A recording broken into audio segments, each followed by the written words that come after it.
Hello বন্ধুরা, YouTube math স্কুলের পক্ষ থেকে নতুন একটা ভিডিও তোমাদের স্বাগত জানাই। আমরা করছিলাম WBTA মাধ্যমিক টেস্ট পেপার 2021-এর সাজেশান 2021-এর অঙ্কগুলি। আগের ভিডিওতে আমরা 37 নাম্বার পেজে যে সমস্ত কোশ্চেনগুলি 2 মার্কসের আছে সেই অঙ্কগুলি সমাধান করেছিলাম। সেক্ষেত্রে আমরা 15 দাগ পর্যন্ত অঙ্কগুলি সমাধান করেছিলাম। আজ আমরা 16 দাগ থেকে শুরু করব। তা 16 দাগে যে অঙ্কটি সেটি S38 নাম্বার পেজে আছে। তা দেখো 16 দাগে কী আছে। 16 দাগে আমরা দেখতে পাচ্ছি যে x plus y varies as z এবং y plus z varies as x হলে আমাদের প্রমাণ করতে হবে যে Z plus x varies as y. তা দেখো আমরা যদি এখান থেকে প্রমাণ করতে পারি z plus x by y যদি ধ্রুবক হয় তবে আমরা বলতে পারি এরা পরস্পর সরলভেদে আছে, অর্থাৎ এই যে রাশিটা এই রাশিটার মান আমাদের ধ্রুবক দেখাতে হবে। সেটি আমরা কিভাবে দেখাবো? আমরা এই সম্পর্ক দুটো থেকে আমরা এক্স এবং ওয়াইয়ের এই মান দুটো বের করে নেব। কিসের সাপেক্ষে? না এই জেডের সাপেক্ষে। কেমন? আমরা এক্স আর ওয়াইয়ের মান বের করব জেডের সাপেক্ষে। তা লক্ষ্য করো এখান থেকে আমরা কি পাচ্ছি। এখান থেকে আমরা লিখতে পারি যে এক্স প্লাস ওয়াই সমান K1 জেড। ঠিক আছে। আর এখান থেকে আমরা লিখতে পারি ওয়াই প্লাস জেড সমান K2 এক্স।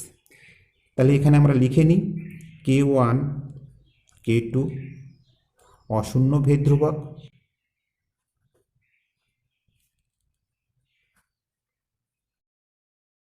তা এটিকে আমরা 1 নাম্বার এবং এটিকে আমরা 2 নম্বর সমীকরণ করছি। এবার দেখো আমরা এই 1 নম্বর সমীকরণ থেকে 2 নম্বর সমীকরণ বিয়োগ করছি। তাহলে আমরা কি পাচ্ছি যে 1 বিয়োগ 2 করে পাই। 1 নম্বর সমীকরণে কি আছে দেখো, 1 নম্বর সমীকরণের সমান চিহ্নের এই পাশে আছে এক্স প্লাস ওয়াই, আর 2 নম্বর সমীকরণের সমান চিহ্নের এই পাশে কি আছে ওয়াই প্লাস জেড। তাহলে আমরা বিয়োগ করছি, তাহলে বিয়োগ ওয়াই প্লাস জেড বসিয়ে দিলাম। ঠিক আছে। দেখো 1 নম্বর সমীকরণের সমান চিহ্নের এই পাশে কী ছিল K1 জেড বসিয়ে দিলাম।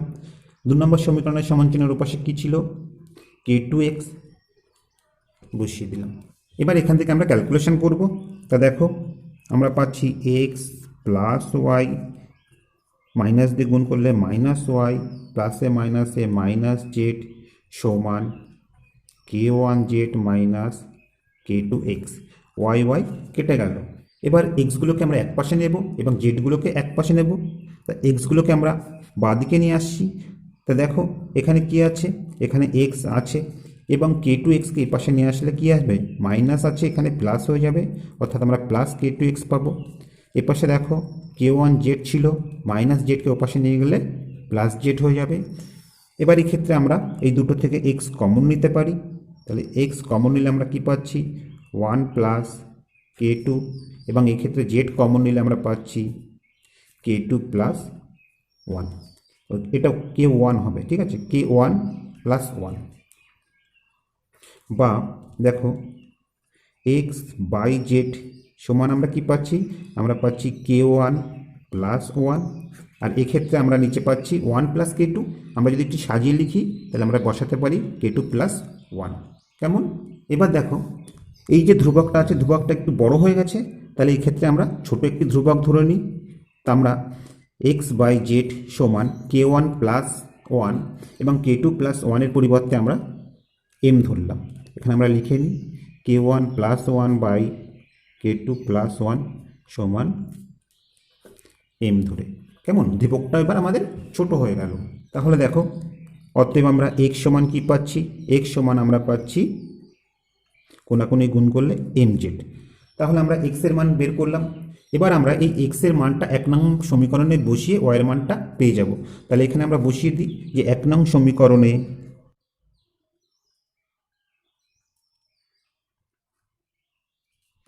এক্স সমান এম জেড বসিয়ে পাই। 1 নম্বর সমীকরণ কি ছিল এক্স প্লাস ওয়াই সমান K1 জেড। এবার এক্সের জায়গায় আমরা এম জেড বসালাম প্লাস ওয়াই সমান K1 জেড, বা আমরা ওয়াইয়ের মান বের করবো, তাই ওয়াইটাকে রেখে দিচ্ছি ওয়াই সমান K1 Z minus M Z ওপাশে গেলে মাইনাস হয়ে যাবে মাইনাস এম জেড। ঠিক আছে, বা ওয়াই সমান কী হবে, আমরা যদি জেড কমন নিই আমরা পাবো K1 মাইনাস এম। এক্ষেত্রে দেখো আমরা আগের মধ্যে কী করব, এই ধ্রুবক পদটিকে ছোট করে নেব। তাহলে এখান থেকে আমরা কি পাই, দেখো আমরা যদি এই K1 মাইনাস এম সমান আমরা এন ধরি, তাহলে আমরা লিখতে পারি এন জেড। এক্ষেত্রে আমাদের একটু লিখে নিতে হবে, সেটি কি, সেটি হচ্ছে K1 মাইনাস এম সমান এন ধরে। ঠিক আছে, তা দেখো এখানে আমরা এক্সের মান পেয়ে গেছি, এখানে ওয়াইয়ের মান পেয়ে গেছি। এবার আমরা যে রাশিটার মান বের করব সেটি কি ছিল, সেটি ছিল Z plus x by Y, তাই না? এই রাশিটার মান যদি আমরা ধ্রুবক দেখাতে পারি তাহলে আমরা সহজেই বলতে পারবো যে Z plus x varies as Y. ঠিক আছে, তা দেখো এখানে আমরা মানগুলি বসিয়ে দিচ্ছি।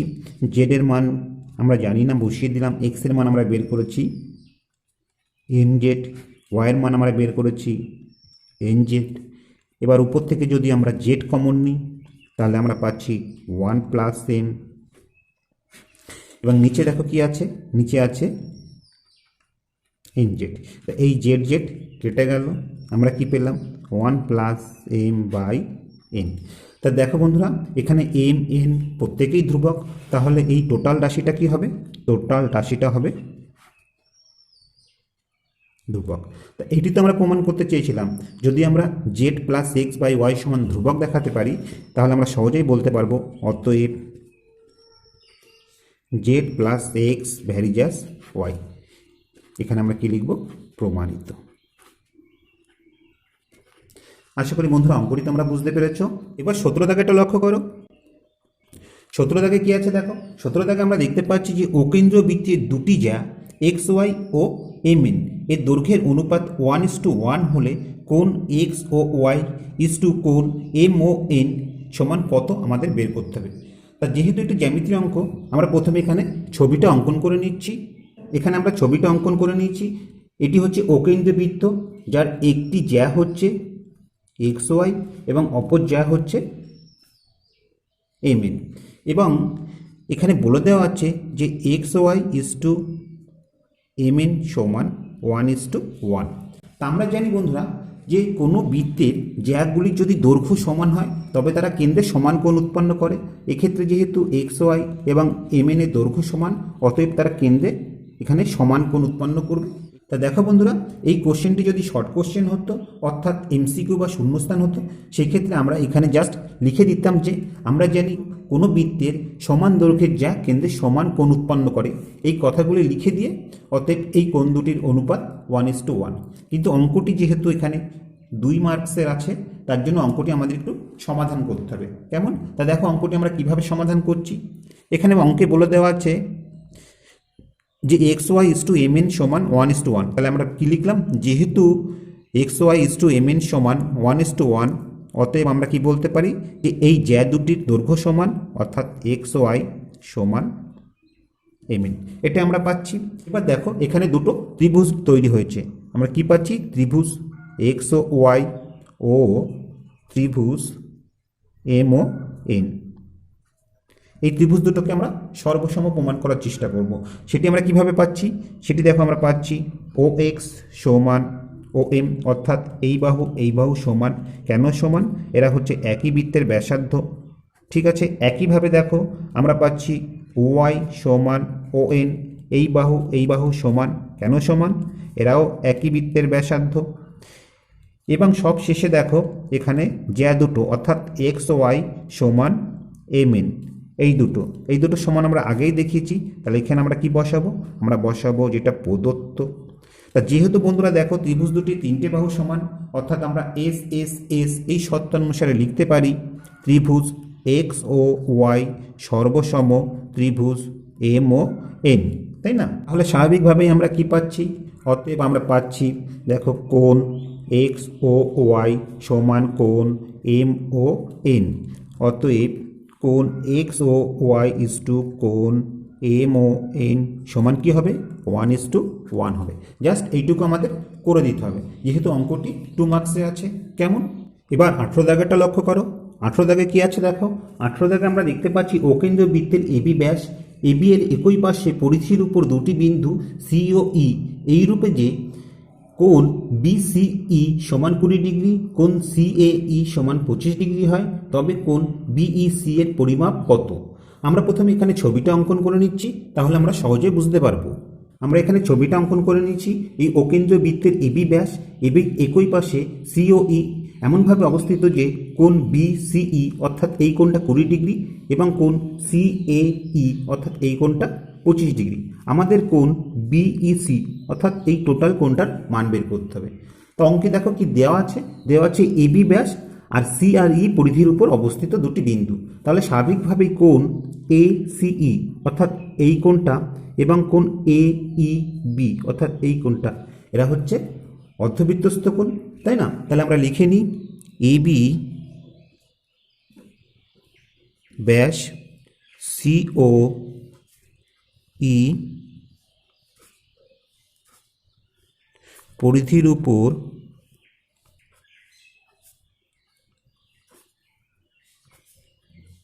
অবস্থিত বিন্দু। তাহলে আমরা পাচ্ছি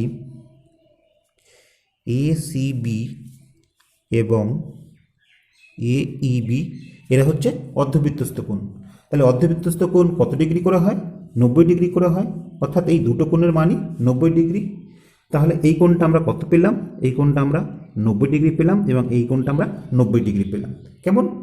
এবার দেখো আমরা এই কোণটা 90 ডিগ্রি পেয়ে গেছি। কোনোভাবে যদি আমরা এই উপরে ছোট কোণটার মান বের করতে পারি তাহলে সহজেই আমরা বিইসি কোণের মান পেয়ে যাব, তাই না? সেটি আমরা কিভাবে করছি লক্ষ্য করো। প্রথমে এই কোণটা দেখো, এই কোণটা আমরা কত ডিগ্রি পেলাম? আমরা পেলাম কোণ এসিই সমান, দেখো অর্ধবৃত্তস্থ কোণ এসিবি এবং যে কোণটা দেওয়া ছিল বিসিই, এই দুটো কোণের সমষ্টি। এসিবি কত ডিগ্রি? 90 ডিগ্রি এবং বিসিই কোণের মান দেওয়া আছে 20 ডিগ্রি। তাহলে 90 আর 20 যোগ করলে আমরা 110 ডিগ্রি পেলাম। এবার ত্রিভুজ এসিই লক্ষ্য করো, ঠিক আছে? এই ত্রিভুজটা এসিই, এই ত্রিভুজের এই কোণ আমরা জানি, এই কোণ আমরা জানি, সহজেই আমরা এই কোণ বের করতে পারবো। তাহলে এসিই এর কোণ এইসি সমান কি হবে? ত্রিভুজের তিনটি কোণ হচ্ছে 180 ডিগ্রি, তার থেকে এই কোণ দুটি সমষ্টি বাদ দেবো, অর্থাৎ 25 ডিগ্রি যোগ 110 ডিগ্রি। আমরা পাবো 180 ডিগ্রি বিয়োগ 25 আর 110 যোগ করলে আমরা 135 ডিগ্রি পাবো। অতএব এইসি কোণের মান আমাদের 45 ডিগ্রি বের হলো। তাহলে এই কোণটা আমরা কত ডিগ্রি পেলাম? 45 ডিগ্রি পেলাম। এখানে ছোট্ট করে লিখে নিই 45 ডিগ্রি। এবার আমাদের বের করতে হবে কি? বের করতে হবে বিইসি কোণের মান। তাহলে বিইসি কোণ সমান কি? অর্ধবৃত্তস্থ কোণ এই বি যোগ অর্থাৎ এই কোণটা, এর সাথে কি যোগ করবো আমরা? এইসি, তাই না? তাহলে এটা এইসি অর্ধবৃত্তস্থ কোণ 90 ডিগ্রি আর এইসি কোণের মান আমরা 45 ডিগ্রি পেয়েছি। তাহলে 90 আর 45 যোগ করলে আমরা 135 ডিগ্রি পাবো, অর্থাৎ বিইসি কোণের মান 135 ডিগ্রি। আশা করি বন্ধুরা অঙ্কটি তোমরা বুঝতে পেরেছ। এবার 19 দাগের অঙ্কটা লক্ষ্য করো। তো দেখো 19 দাগের অঙ্কটা কি আছে? 19 দাগের অঙ্কে আমরা দেখতে পাচ্ছি এ বি সি সমদ্বিবাহু ত্রিভুজের পরিবৃত্তের কেন্দ্র ও এবং কোণ এ বি সি সমান 120 ডিগ্রি। বৃত্তের ব্যাসার্ধের দৈর্ঘ্য 5 সেমি হলে এ বি বাহুর দৈর্ঘ্য নির্ণয় করো। আমরা প্রথমে এখানে ছবিটা অঙ্কন করে নিচ্ছি। এখানে আমরা ছবিটা অঙ্কন করে নিয়েছি এ বি সি সমদ্বিবাহু ত্রিভুজ, যার এ বি সমান বিসি অর্থাৎ এই বাহু দুটি সমান এবং ও হচ্ছে এই এবিসি ত্রিভুজের পরিবৃত্তের কেন্দ্র। তা বন্ধুরা পরিবৃত্ত কাকে বলে? পরিবৃত্ত হচ্ছে সেই বৃত্ত যে বৃত্তটি ত্রিভুজের তিনটি শীর্ষবিন্দু দিয়ে যায়।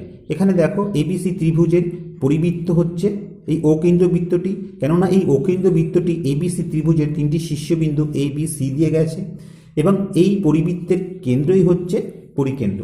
কেমন? এগুলি তোমরা জানো। এবার দেখো এই এবিসি ত্রিভুজের এ বি সি এই কোণটা 120 ডিগ্রি বলা আছে। তাহলে আমরা লিখে নিই কোণ এ বি সি সমান 120 ডিগ্রি এবং এই পরিবৃত্তের ব্যাসার্ধের দৈর্ঘ্য হচ্ছে 5 সেমি। তাহলে আমাদের এ বি বাহুর দৈর্ঘ্যটা বের করতে হবে, ঠিক আছে? এর জন্য আমরা ছোট একটু অঙ্কন করব। সেটি কি? সেটি হচ্ছে ত্রিভুজের এ বি সি এই বিন্দুর সঙ্গে এই পরিবৃত্তের কেন্দ্র যোগ করে দেবো, অর্থাৎ আমরা ও এ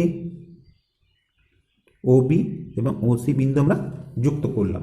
তাহলে এখানে আমরা লিখে নিই, আমরা কি করলাম? ও এ ও বি ও ওসি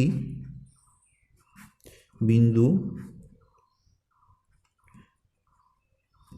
যুক্ত করা হলো। তাহলে দেখো এই যুক্ত করার ফলে আমরা ও এ যে বাহুটা পেলাম এটা কত, এটা হচ্ছে 5 সেমি, কেননা এটা হচ্ছে বৃত্তের ব্যাসার্ধ। এক্ষেত্রে ওসি হচ্ছে 5 সেমি, এক্ষেত্রে ওবিও হচ্ছে 5 সেমি, তাই না? আমরা প্রথমে এ ও বি, বি ও সি এই ত্রিভুজ দুটো নিয়ে কাজ করব এবং এই ত্রিভুজ দুটোকে আমরা সর্বসম দেখাবো। তা দেখো এ ও বি ও ত্রিভুজ বি ও সি এর ও এ সমান কি ও সি। কেন সমান বন্ধুরা? তোমরা সহজেই বুঝতে পারছো, এটি হচ্ছে একই বৃত্তের ব্যাসার্ধ। ঠিক একইভাবে দেখো ওবি কি, এখানে ওবি হচ্ছে সাধারণ বাহু, আর এ বি সমান বিসি। এটা কি, এটা অঙ্কে বলেই দিয়েছে, তাহলে এখানে আমরা বসিয়ে দিলাম প্রদত্ত। অতএব আমরা কি পাচ্ছি? আমরা পাচ্ছি ত্রিভুজ এ ও বি সর্বসম ত্রিভুজ বিওসি। তাহলে ত্রিভুজ দুটি আমরা সর্বসম দেখালাম, তাহলে এদের অনুরূপ বাহুগুলি এবং অনুরূপ কোণগুলি সমান হবে। অর্থাৎ বন্ধুরা এক্ষেত্রে দেখো এই কোণ এবং এই কোণ সমান। কেন সমান? এরা হচ্ছে অনুরূপ কোণ। তাহলে আমরা লিখে নিই, অতএব কোণ এ বিও সমান কোণ সিবিও, এরা পরস্পর সমান। আবার দেখো এখানে বলে দেওয়া হচ্ছে অঙ্কে এই টোটাল কোণটার সমষ্টি হচ্ছে 120 ডিগ্রি। ঠিক আছে, তাহলে 120 ডিগ্রিকে আমাদের কি করতে হবে? সমান দুভাগে ভাগ করতে হবে, তাহলে তো আমরা সমান কোণ পাবো। এখানে আমরা 120 ডিগ্রিকে সমান দুভাগে ভাগ করে দিই। আমরা প্রতিটি কোণ কত ডিগ্রি করে পেলাম? 60 ডিগ্রি করে। অর্থাৎ এই কোণ আমাদের 60 ডিগ্রি বের হলো, এই কোণও 60 ডিগ্রি বের হলো। ঠিক আছে, এবার এপাশে ত্রিভুজটা লক্ষ্য করো, ত্রিভুজ এ ও বি। ঠিক আছে, এবার ত্রিভুজ এ ও বি নিয়ে আমরা কাজ করব। ত্রিভুজ এ ও বি এর, তা দেখো বন্ধুরা এই ত্রিভুজের আমরা কি পাচ্ছি? আমরা ও এ সমান ও বি পাচ্ছি। কেন সমান? এরা হচ্ছে একই বৃত্তের ব্যাসার্ধ। আর আমরা কি জানি যে ত্রিভুজের দুটি বাহু যদি পরস্পর সমান হয় তাহলে তাদের বিপরীত কোণগুলি সমান হয়। অর্থাৎ এখান থেকে আমরা লিখতে পারি যে বি এ ও, অর্থাৎ এই কোণটা সমান এ বি ও, অর্থাৎ এই কোণটা সমান এ বি ও। কোণের মান আমরা কত পেয়েছি? 60 ডিগ্রি। অতএব বন্ধুরা এই কোণের মানও আমরা 60 ডিগ্রি পেলাম। তা ত্রিভুজে দেখো এই কোণ 60 ডিগ্রি পেয়েছি, এই কোণ 60 ডিগ্রি পেয়েছি, তাহলে স্বাভাবিকভাবেই আমরা অবশিষ্ট কোণটার মান সহজেই বের করতে পারবো। তাহলে অবশিষ্ট কোণের মান কি হবে? অবশিষ্ট কোণ এ ও বি সমান, ত্রিভুজে তিনটি কোণ হচ্ছে 180 ডিগ্রি, তার থেকে এই দুটো কোণের সমষ্টি আমরা বাদ দেবো। তাহলে 60 ডিগ্রি যোগ 60 ডিগ্রি, তা দেখো 180 ডিগ্রি থেকে 60 ডিগ্রি যোগ 60 ডিগ্রি অর্থাৎ 120 ডিগ্রি বাদ দিলে আমরা তৃতীয় কোণটা অর্থাৎ এই কোণটা আমরা 60 ডিগ্রি পেলাম। তা দেখো ত্রিভুজে তিনটি কোণের মানই সমান। অতএব আমরা কি বলতে পারি? আমরা বলতে পারি ত্রিভুজ এ ও বি সমবাহু ত্রিভুজ, তাই না? সমবাহু ত্রিভুজের তিনটি কোণই সমান হয়। ত্রিভুজ যদি সমবাহু ত্রিভুজ হয় তাহলে দেখো এখান থেকে আমরা কি পাচ্ছি? আমরা পাচ্ছি এ বি সমান ও এ সমান, ও এর মান কত? বৃত্তের ব্যাসার্ধ 5 সেমি। অতএব আমরা পাচ্ছি এ বি সমানও 5 সেমি। তা বন্ধুরা আশা করি অঙ্কটি তো আমরা বুঝতে পেরেছ। এবার 20 দাগেরটা লক্ষ্য করো।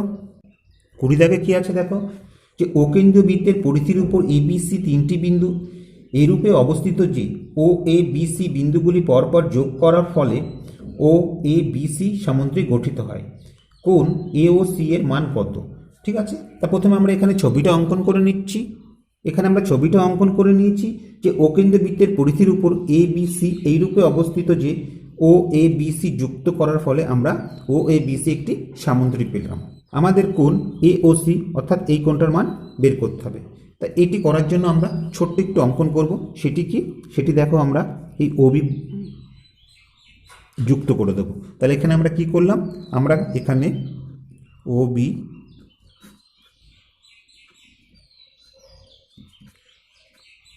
যুক্ত করা হলো। এবার দেখো অঙ্কটা আমরা কিভাবে করছি।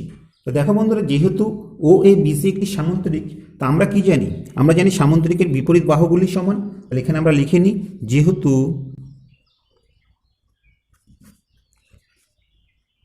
সামুদ্রিকের বিপরীত বাহুগুলি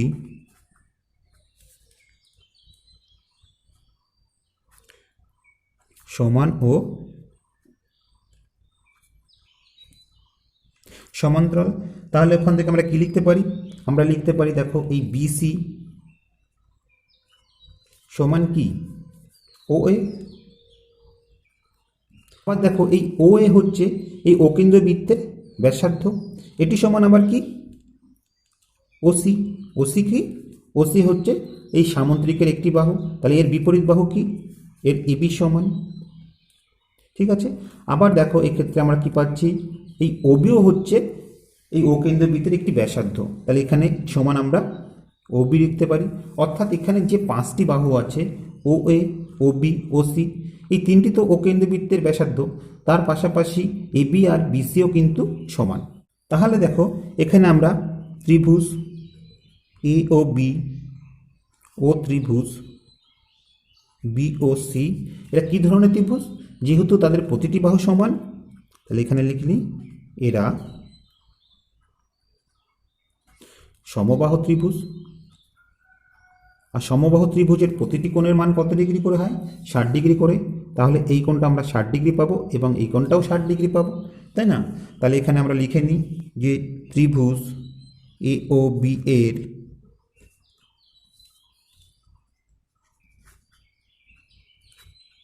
প্রতিটি কোণ 60 ডিগ্রি, ত্রিভুজ বি ও সি এর প্রতিটি কোণ 60 ডিগ্রি।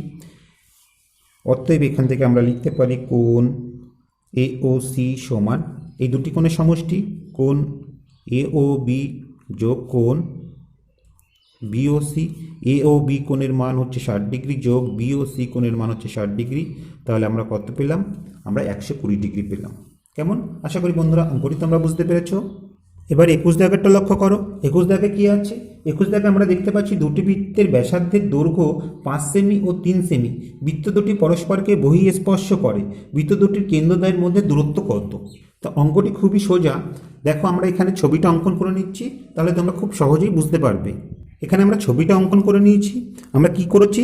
আমরা ধরি এক্স ও ওয়াই কেন্দ্রীয় বৃত্ত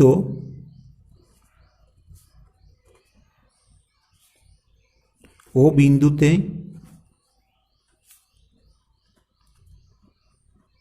পরস্পর বহিঃস্পর্শ করেছে। অতএব তাদের কেন্দ্রদ্বয়ের মধ্যবর্তী দূরত্ব কি? এক্স আর ওয়াই। তাহলে কেন্দ্রদ্বয়ের মধ্যে দূরত্ব আমরা বসিয়ে দিলাম এক্স ওয়াই। এক্স ওয়াই সমান আমরা কি পাচ্ছি? দেখো এক্স ওয়াই সমান আমরা পাচ্ছি এক্সও যোগ ও ওয়াই। ঠিক আছে, এবার দেখো এখানে এক্সও কি? এক্সও হচ্ছে এক্স কেন্দ্রীয় বৃত্তের ব্যাসার্ধ, সেটি কত? সেটি হচ্ছে 5 সেমি। তাহলে এখানে আমরা বসিয়ে দিলাম 5 সেমি। আর এদিকে ওয়াইও হচ্ছে ওয়াই কেন্দ্রীয় বৃত্তের ব্যাসার্ধ, সেটি কত? সেটি হচ্ছে 3 সেমি। তাহলে এখানে আমরা 3 সেমি বসিয়ে দিলাম। ঠিক আছে, তো দেখো 5 সেমি আর 3 সেমি যোগ করলে আমরা কত পেলাম? 8 সেমি। অর্থাৎ যদি দুটো বৃত্ত পরস্পরকে বহিঃস্পর্শ করে তবে তাদের কেন্দ্রদ্বয়ের মধ্যবর্তী দূরত্ব হয় তাদের ব্যাসার্ধ দুটির যোগফলের সমান। ঠিক আছে, এই হয়ে গেল আমাদের অঙ্ক। এবার 22 দাগেরটা লক্ষ্য করো। তা 22 দাগে কি আছে? দেখো 22 দাগে আমরা দেখতে পাচ্ছি দুটি বৃত্তের ব্যাসার্ধের দৈর্ঘ্য যথাক্রমে 8 সেমি এবং 3 সেমি এবং তাদের কেন্দ্রদ্বয়ের মধ্যে দূরত্ব 13 সেমি। বৃত্ত দুটির একটি সরল সাধারণ স্পর্শকের দৈর্ঘ্য কত? প্রথমে আমরা এখানে ছবিটা অঙ্কন করে নিচ্ছি, তাহলে আমরা সহজেই বুঝতে পারবো। এখানে আমরা ছবিটা অঙ্কন করে নিয়েছি। এ কেন্দ্র এবং বি কেন্দ্র দুটো বৃত্ত অঙ্কন করেছি। এ কেন্দ্র বৃত্তের ব্যাসার্ধ হচ্ছে 8 সেমি, বি কেন্দ্র বৃত্তের ব্যাসার্ধ 3 সেমি এবং এই এ কেন্দ্র আর বি কেন্দ্র বৃত্ত দুটির মধ্যবর্তী দূরত্ব হচ্ছে 13 সেমি। আমাদের এই বৃত্ত দুটির একটি সরল সাধারণ স্পর্শক অর্থাৎ এই সিটির দৈর্ঘ্য কত নির্ণয় করতে হবে। তো আমরা এখানে কি করেছি লিখে নিই যে এ এবং বি কেন্দ্র বৃত্তের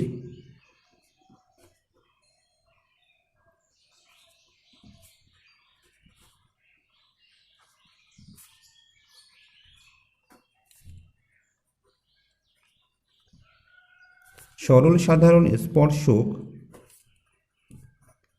সিডি, এই সিডির দৈর্ঘ্যই আমাদের নির্ণয় করতে হবে। এবার ছবিটা লক্ষ্য করো, এখানে সিডি হচ্ছে স্পর্শক, এবং এই সি বিন্দু হচ্ছে স্পর্শ বিন্দু। তা আমরা জানি স্পর্শ বিন্দুতে স্পর্শ বিন্দুগামী ব্যাসার্ধ লম্ব অবস্থায় থাকে, অর্থাৎ এখানে সিডি আর এসি পরস্পর লম্ব অবস্থায় আছে, অর্থাৎ এই কোণটা 90 ডিগ্রি। ঠিক একইভাবে দেখো বন্ধুরা, এই ডি বিন্দুতেও বিডি কি লম্ব অবস্থায় আছে, অর্থাৎ এই কোণটাও আমরা 90 ডিগ্রি পাবো। তাহলে বন্ধুরা এই কোণ 90 ডিগ্রি এবং এই কোণ যদি 90 ডিগ্রি হয়, তবে এসি আর বিডি হচ্ছে পরস্পর সমান্তরাল সরলরেখা। এক্ষেত্রে আমরা আরেকটি কাজ করব, সেটি কি এই ডি বিন্দু দিয়ে এবি সমান্তরাল একটি সরলরেখা অঙ্কন করব। তা ধরি এই ডি বিন্দুতে যে সমান্তরাল সরলরেখা অঙ্কন করেছি সেটি এসি বাহুকে ই বিন্দুতে ছেদ করেছে। কেমন? তাহলে এখানে আমরা লিখে নিই যে কাজটি করলাম, সেটি হচ্ছে ডি বিন্দু দিয়ে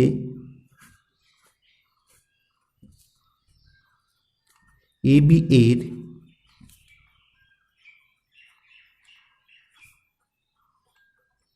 সমান্তরাল সরলরেখা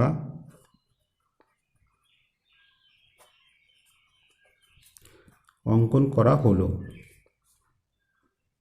যা এসি সরলরেখাকে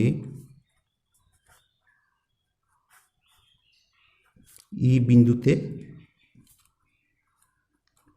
ছেদ করে। কেমন? তাহলে এখানে দেখো বন্ধুরা, আমরা ডিই এবং এবি পরস্পর সমান্তরাল সরলরেখা পাচ্ছি, আবার বিডি আর এই পরস্পর সমান্তরাল সরলরেখা পাচ্ছি। তাহলে এ বি ডিই এটি একটি সামান্তরিক, আর আমরা জানি সামান্তরিকের বিপরীত বাহুগুলি পরস্পর সমান হয়, অর্থাৎ এখান থেকে আমরা লিখতে পারি, দেখো এই সমান বিডি সমান কত? 3 সেমি। ঠিক আছে, ঠিক একইভাবে আমরা কি পাচ্ছি? আমরা পাচ্ছি দেখো ডিই সমান এবি সমান 13 সেমি, অর্থাৎ এটি আমরা 3 সেমি পেলাম এবং এই ডিই পেলাম আমরা 13 সেমি। এবার দেখো বন্ধুরা, এই উপরের ত্রিভুজটা যে সিডিই, এই ত্রিভুজের আমরা ডিই সমান 13 সেমি পেয়েছি। এবার আমরা এই সিই বাহুটার মান বের করার চেষ্টা করব। তা সিই সমান কি? এই টোটাল বাহুটা অর্থাৎ এসির মান কত ছিল? 8 সেমি ছিল। তার থেকে আমরা এইর মান অর্থাৎ এই 3 সেমি যদি বাদ দিই, আমরা সহজেই সিইর মান 5 সেমি পেয়ে যাব, অর্থাৎ সিই এখানে কত? 5 সেমি। তা এখানে এই সি কোণটা হচ্ছে 90 ডিগ্রি। তা আমরা জানি এই 90 ডিগ্রি কোণের বিপরীত বাহুটাই হচ্ছে অতিভুজ, অর্থাৎ এখানে ডিই হচ্ছে অতিভুজ, এবং সিইকে যদি আমরা লম্ব ধরি তবে সিডি হচ্ছে ভূমি, তাই না? তাহলে এখান থেকে আমরা পাচ্ছি দেখো কি, যে সমকোণী ত্রিভুজ সিডিই এর ভূমি স্কোয়ার অর্থাৎ সিডি স্কোয়ার যোগ লম্ব স্কোয়ার অর্থাৎ সিই স্কোয়ার সমান অতিভুজ স্কোয়ার অর্থাৎ ডিই স্কোয়ার। এখানে আমরা মানগুলি বসিয়ে দেব। তা দেখো, বা সি সমান কত আছে? 5 আছে, তাহলে 5-এর স্কোয়ার সমান ডি সমান 13 আছে, তাহলে 13-এর স্কোয়ার, বা সিডি স্কোয়ার সমান কত হবে? দেখো 13কে স্কোয়ার করলে আমরা 169 পাচ্ছি, আর 5কে স্কোয়ার করলে 25 হবে, সেটি সমান চিহ্নের ওপাশে গেলে বিয়োগ হয়ে যাবে। ঠিক আছে, বা সিডি স্কোয়ার সমান 169 থেকে 25 বিয়োগ করলে আমরা 144 পাবো, বা সিডি সমান কি হবে? 144-এর বর্গমূল আমরা 12 পাবো। আর যেহেতু সিডি হচ্ছে একটি বাহুর দৈর্ঘ্য এবং সেটি কখনো ঋণাত্মক হতে পারে না, তার জন্য আমরা নেগেটিভ মানটা নেব না। অতএব আমরা কি পাচ্ছি? অতএব নির্ণীয়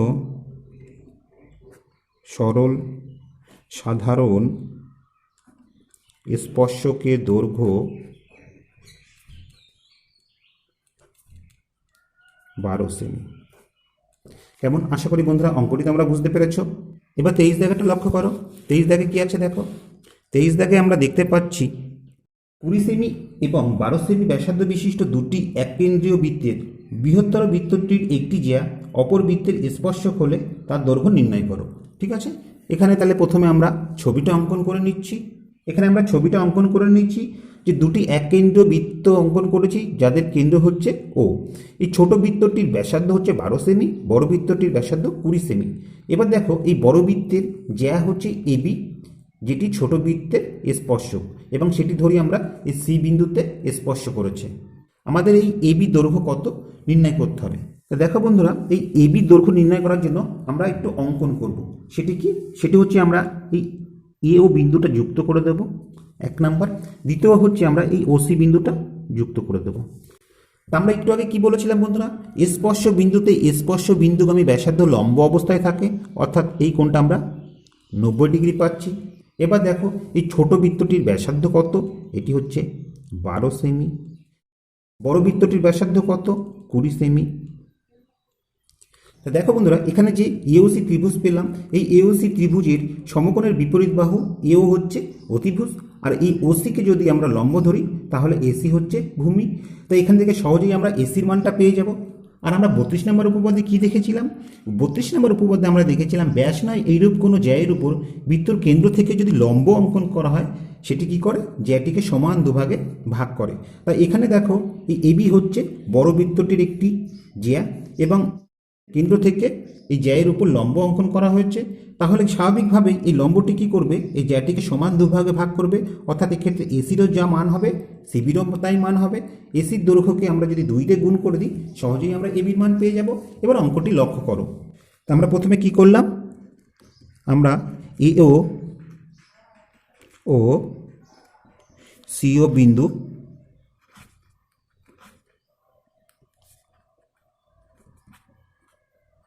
যুক্ত করা হলো। এখানে দেখো এবি হচ্ছে জ্যা এবং সিও লম্ব এবি, অর্থাৎ আমরা এই কোণটা 90 ডিগ্রি পাচ্ছি। তাহলে এসিও কোণ 90 ডিগ্রি। অতএব সমকোণী ত্রিভুজ এওসি এর ভূমি স্কয়ার অর্থাৎ এসি স্কয়ার যোগ লম্ব স্কয়ার অর্থাৎ ওসি স্কয়ার সমান অতিভুজ স্কয়ার অর্থাৎ ও এ স্কয়ার। এবার আমরা এখানে মানগুলি বসিয়ে দিচ্ছি। এসির মান আমরা বের করব। ওসির মান কত আছে দেখো, 12 আছে। তাহলে 12 স্কয়ার সমান ও এর মান হচ্ছে 20, 20 স্কয়ার, বা এসি স্কয়ার সমান কি হচ্ছে দেখো, 20কে স্কয়ার করলে আমরা 400 পাচ্ছি, আর এদিকে 12কে স্কয়ার করলে 144, যেটি সমান চিহ্নের ওপাশে চলে গেলে বিয়োগ হয়ে যাবে, অর্থাৎ বিয়োগ 144, বা এসি স্কয়ার সমান 400 থেকে 144 বিয়োগ করলে আমরা 256 পাবো। অতএব এসি সমান কি হবে? 256 বর্গমূল অর্থাৎ 16। ঠিক আছে, তাহলে এসির মান আমাদের এটা 16 সেমি বের হলো। তা এসির মান যদি 16 সেমি বের হয়, তাহলে এখানে সিবির মানও তো 16 সেমি। তাহলে এখান থেকে আমরা লিখতে পারি যে এবি সমান 2 ইন্টু এসি, যেহেতু দুটি সমান।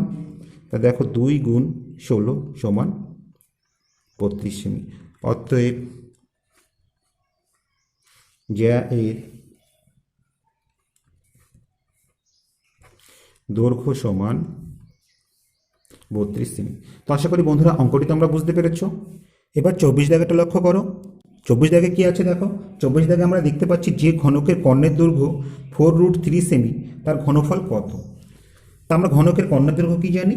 আমরা জানি দেখো, ঘনকের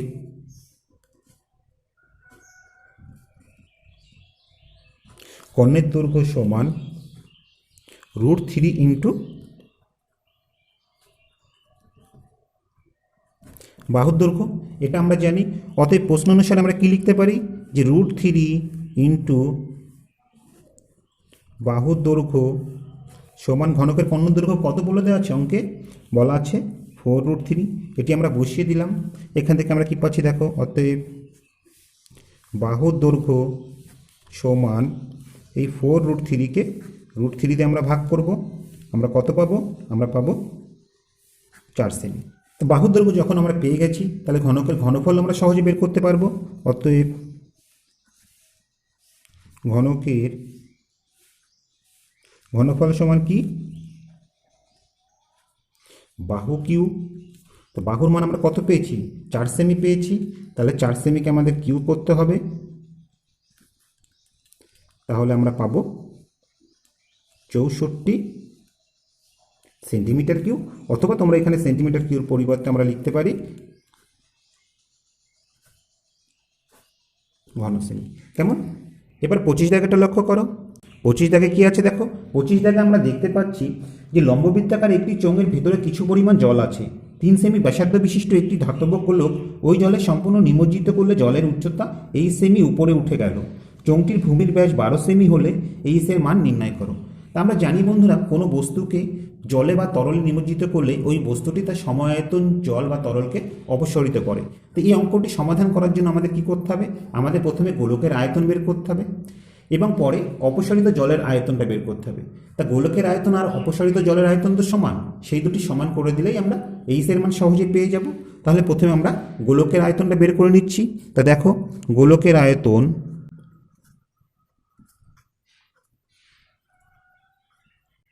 গোলকের আয়তনের কি সূত্র?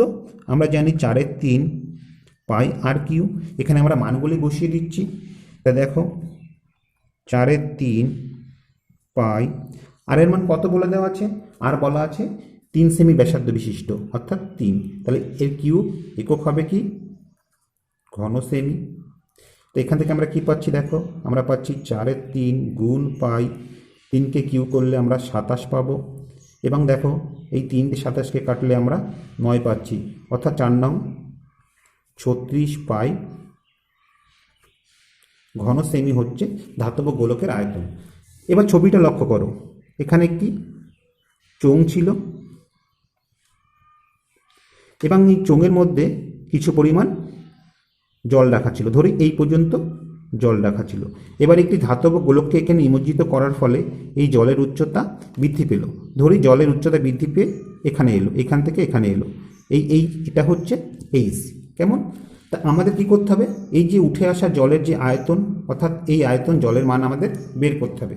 তো এই জলের আয়তন বের করার জন্য আমাদের প্রথমে চোঙের ব্যাসার্ধটা বের করতে হবে, কেননা ভূমির ক্ষেত্রফলের সঙ্গে উচ্চতা গুণ করলেই আমরা আয়তন পাবো। তো এক্ষেত্রে প্রথমে আমাদের চোঙের ব্যাসার্ধ বের করে নিতে হবে। তা দেখো, চোঙের ব্যাস দেওয়া আছে, সেখান থেকে আমরা চোঙের ব্যাসার্ধ বের করে নিচ্ছি। চোঙের ব্যাসার্ধ সমান কি হবে? ব্যাস 12কে 2 দিয়ে ভাগ করব, আমরা 6 সেমি পাবো। এবার আমরা উঠে আসা জলের আয়তনটা বের করব। তাহলে উঠে আসা জলের আয়তন সমান কি হবে? পাই আর স্কোয়ার এইচ। এখানে দেখো, আমরা পাইয়ের জায়গায় পাই রাখছি। আর কত? আর হচ্ছে 6, তাহলে 6 স্কোয়ার ইন্টু এইচ হচ্ছে উচ্চতা, সেটি কত বলে দেওয়া আছে? বড় হাতের এইচ। তাহলে এখানে আমরা বড় হাতের এইচ দিলাম, একক হবে আমাদের ঘন সেমি। তা দেখো, 6কে স্কোয়ার করলে 36 হচ্ছে, তাহলে আমরা পাচ্ছি 36 পাই এইচ ঘন সেমি। তা দেখো বন্ধুরা, এই দুটি আয়তন সমান। তাহলে এখান থেকে আমরা কি পাচ্ছি? আমরা পাচ্ছি দেখো, শর্তানুসারে 36 পাই এইচ সমান 34 পাই, বা এইচ সমান কি হবে? এই 36 পাইকে আমাদের 34 পাই দিয়ে ভাগ করতে হবে, অতএব এইচ সমান আমরা 1 পাবো। তাহলে আমরা কি পেলাম? অতএব নির্ণীয় এইচ এর মান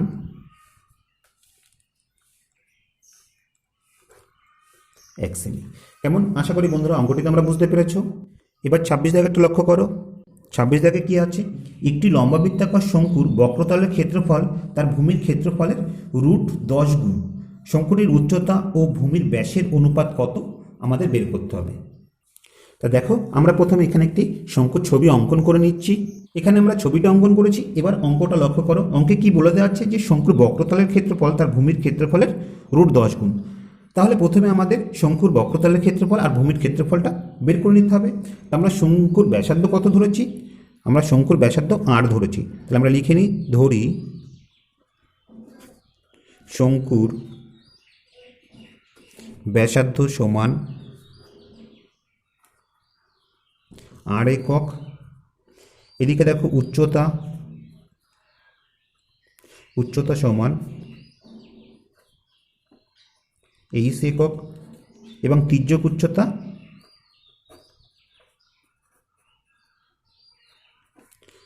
সমান এল একক। ঠিক আছে? অতএব শঙ্কুর বক্রতলের ক্ষেত্রফল সমান কি হবে, পাই আর এল এত বর্গ একক। কেমন? ঠিক একইভাবে শঙ্কুর ভূমির ক্ষেত্রফল কি হবে, পাই আর স্কয়ার বর্গ একক। তো অঙ্কে কি বলা হচ্ছে সেটা এবারে আমরা বসিয়ে দিই। তাহলে শর্তানুসারে এখান থেকে আমরা লিখতে পারি যে বক্রতলের ক্ষেত্রফল অর্থাৎ পাই আর এল সমান ভূমির ক্ষেত্রফলের √10 গুণ, তাহলে এখানে √10 গুণ পাই আর স্কয়ার, এটি বলে দেওয়া আছে। আমাদের কি বের করতে হবে, এই শঙ্কুর উচ্চতা আর ভূমির ব্যাসের অনুপাত। তো দেখো এখান থেকে আমরা কি পাচ্ছি, আমরা পাচ্ছি দেখো উভয় পক্ষে আর আর কেটে যাচ্ছে, পাই পাই কেটে যাচ্ছে, অর্থাৎ আমরা পাচ্ছি এল সমান √10 আর। কেমন, তাই না? উভয় পক্ষে থেকে পাই পাই কেটে গেল, একটা করে আর বাদ গেলে এখানে এল পড়ে থাকলো, আর এখানে আমরা আর পেলাম। এবার দেখো এল বাই আর সমান √10 পাচ্ছি।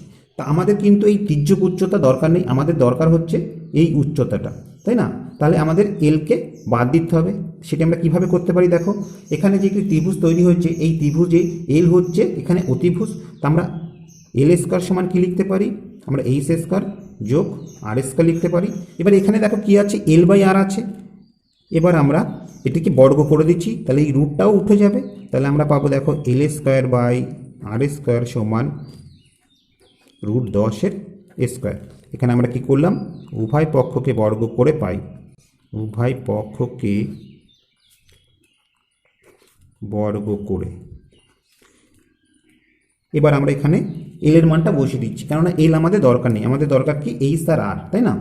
এখানে দেখো এল এর জায়গায় আমরা এইচ স্কয়ার যোগ আর স্কয়ার বসালাম, নিচে কি আর স্কয়ার ছিল, √10কে স্কয়ার করলে আমরা 10 পাবো। এবার আমরা কোনাকুনি গুণ করে দিতে পারি, বা এইচ স্কয়ার যোগ আর স্কয়ার সমান 10 আর স্কয়ার, বা এইচ স্কয়ার সমান 10 আর স্কয়ার। এই আর স্কয়ার ওদিকে গেলে বিয়োগ হয়ে যাবে, তাহলে বিয়োগ আর স্কয়ার, বা এইচ স্কয়ার সমান আমরা কি পাবো, 9 আর স্কয়ার, বা H square by R square সমান 9।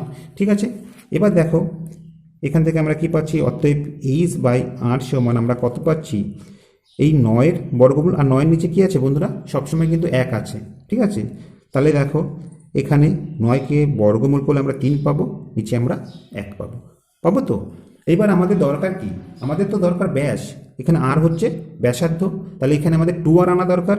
তাহলে আমরা নিচে 2 গুণ করব, তা দেখো এইচ বাই 2 আর, তাহলে এখানে উপরে 3 ছিল, নিচে তো 1, তাকে আমাদের 2 গুণ করতে হবে, তাহলে আমরা 2 পাবো। এখানে আমরা লিখে নেব কি, যে উভয় পক্ষের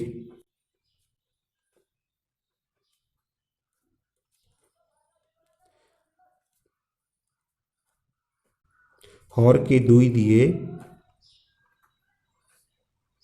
গুণ করে পাই। ঠিক আছে, তাহলে দেখো অতএব আমরা এখান থেকে কি পাচ্ছি, আমরা পাচ্ছি H/2 আর সমান 3/2। তো আশা করি বন্ধুরা অঙ্কটি তোমরা বুঝতে পেরেছ। এবার 27 দাগেটা লক্ষ্য করো। 27 দাগে কি আছে দেখো, দুটি নিরেট গোলকের বক্রতলের ক্ষেত্রফলের অনুপাত 4:1 হলে তাদের আয়তনের অনুপাত কত? তা দেখো অঙ্কে একটি সম্পর্কের কথা আমাদের বলে দেওয়া আছে, সেটি কি, গোলকের বক্রতলের ক্ষেত্রফলের অনুপাত। তা গোলকের বক্রতলের ক্ষেত্রফল বের করতে গেলে আমাদের ব্যাসার্ধ দরকার হয়। তাহলে প্রথমে আমরা গোলক দুটির ব্যাসার্ধ ধরে নিই, যে ধরি গোলক দুটির ব্যাসার্ধ R1 ও R2 একক। কেমন? এবার প্রথম গোলকের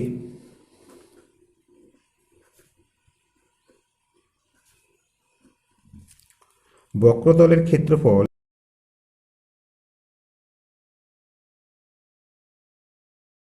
সমান কি হবে, 4 পাই আর স্কয়ার, এখানে আর বলতে R1 স্কয়ার, তাহলে R1 স্কয়ার বর্গ একক। এবার দেখো দ্বিতীয় গোলকের বক্রতলের ক্ষেত্রফল কি হবে, 4πr², আর বলতে কি r2² বর্গ একক।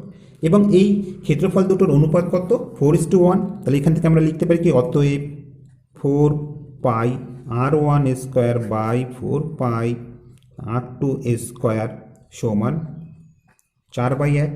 তাহলে এখান থেকে দেখো 4π কেটে গেল, আমরা পাচ্ছি r1² বাই r2² সমান 4/1, বা r1/r2 কি সমান কি হবে, এই 4/1-এর বর্গমূল। তাহলে উপরে 4কে বর্গমূল করলে আমরা 2 পাচ্ছি, আর নিচে 1কে বর্গমূল করলে আমরা 1 পাচ্ছি। তাহলে দেখো এখানে আমরা ব্যাসার্ধ দুটির মধ্যে একটি সম্পর্ক পেলাম। এই সম্পর্কটি আমাদের কাজে লাগবে এদের আয়তন অনুপাত বের করার জন্য। তাহলে এখান থেকে আমরা কি পাচ্ছি, অতএব দেখো আয়তনের অনুপাত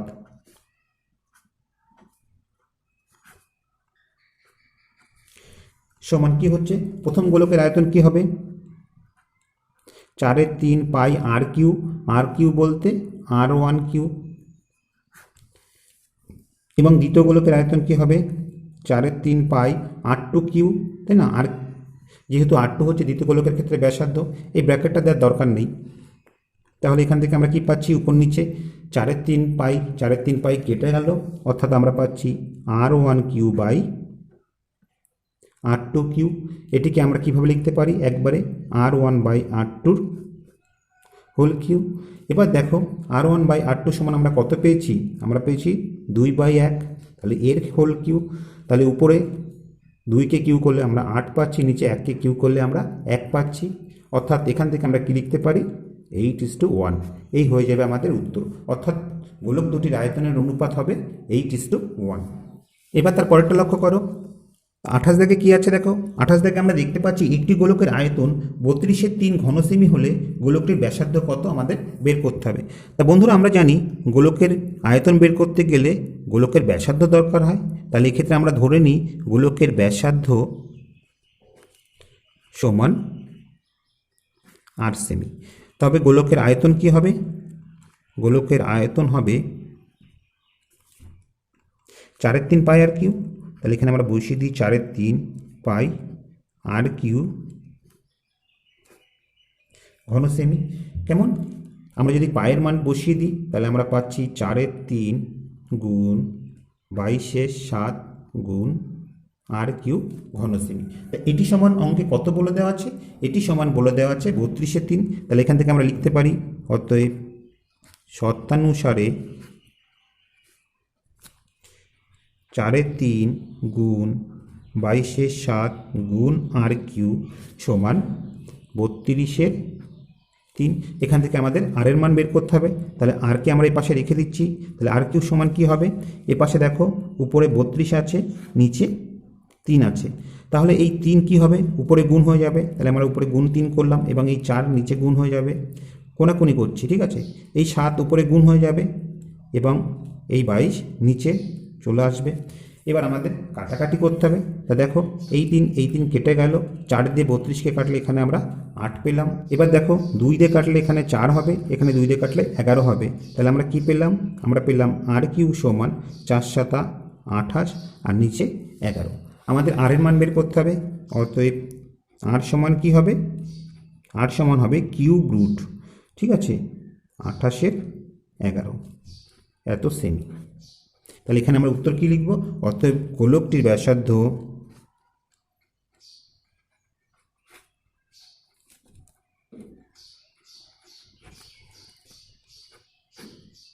কিউব রুট 28/11 সেমি। কেমন, তো আশা করি বন্ধুরা অঙ্কটি তোমরা বুঝতে পেরেছো, এবং এই অঙ্কটির সাথে সাথেই আমরা 2 মার্কসের সমস্ত অঙ্কগুলি কমপ্লিট করলাম। আশা করি ভিডিওটি তোমাদের ভালো লেগেছে। ভিডিওটি যদি তোমাদের ভালো লেগে থাকে অবশ্যই লাইক, কমেন্ট এবং বন্ধুদের মধ্যে অনেক শেয়ার করবে। আর তোমরা যদি এই চ্যানেলে নতুন হয়ে থাকো তো প্লিজ সাবস্ক্রাইব করে নেবো, তার পাশাপাশি বেল বাটনটি ক্লিক করবে, কারণ আমরা যখনই কোনো নতুন ভিডিও আপলোড করবো তার নোটিফিকেশনটা সবার আগে তোমাদের কাছে পৌঁছে যাবে। তো আজ আর নেই বন্ধুরা, আবার দেখাবে পরবর্তী কোনো ভিডিওতে। ততক্ষণ পর্যন্ত ভালো থেকো, সুস্থ থেকো, এই কামনায় ভিডিওটি এখানেই শেষ করছি।